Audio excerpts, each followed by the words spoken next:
इमाम अहमद इब्न हम्बल के साहबजादे थे अब्दुल्लाह इब्न अहमद इब्न हम्बल, वह भी मुहद्दिस थे।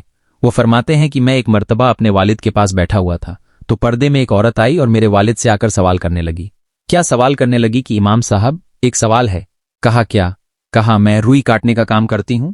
ऐसा हुआ कि इस रात में मैं रुई काट रही थी तो वहां पर बादशाह का एक कारिंदा वहां से गुजरा।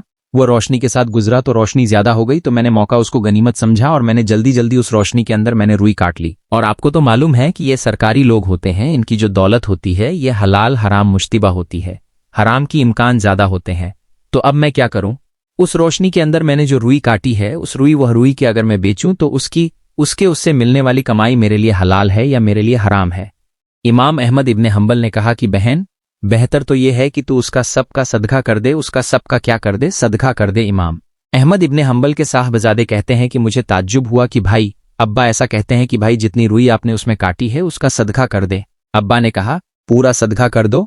तो वह कहा कि वह औरत ने कहा ठीक है, आपने जैसा कहा मैं उसको पूरा सदका कर दूं। क्यों? इसलिए कि न मैं अपने पेट में हराम का 1 रुपया डालना चाहती हूं और न अपनी औलाद को हराम का खिलाना चाहती हूं।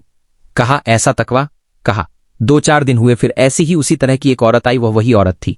तो अब आकर एक और निराला सवाल करने लगी और आकर वह सवाल करने लगी कि मैं जब रुई काटती हूं तो कभी मेरे पास रोशनी होती है, चिराग होता है तो चिराग की रोशनी में काटती हूं तो अच्छा कटता है, और कभी चिराग की रोशनी मेरे पास नहीं रहती है तो फिर मैं चांद की रोशनी के अंदर मैं रुई काटती हूं तो वह कटता है, लेकिन वह जैसा चिराग की रोशनी है वैसा नहीं कटता है, दोनों में फर्क होता है।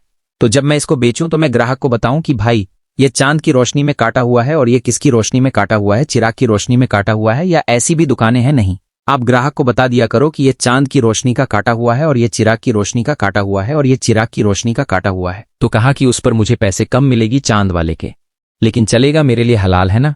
वो कहा हाँ हाँ, अगर तुम बता दो तो तुम्हारे लिए हलाल है। तो हजरत अब्दुल्लाह इब्न इमाम अहमद इब्न हम्बल के साहबजादे फरमाते हैं कि मुझे ताज्जुब हुआ कि अल्लाह, इतनी पाकीज़ा कौन औरत है ये?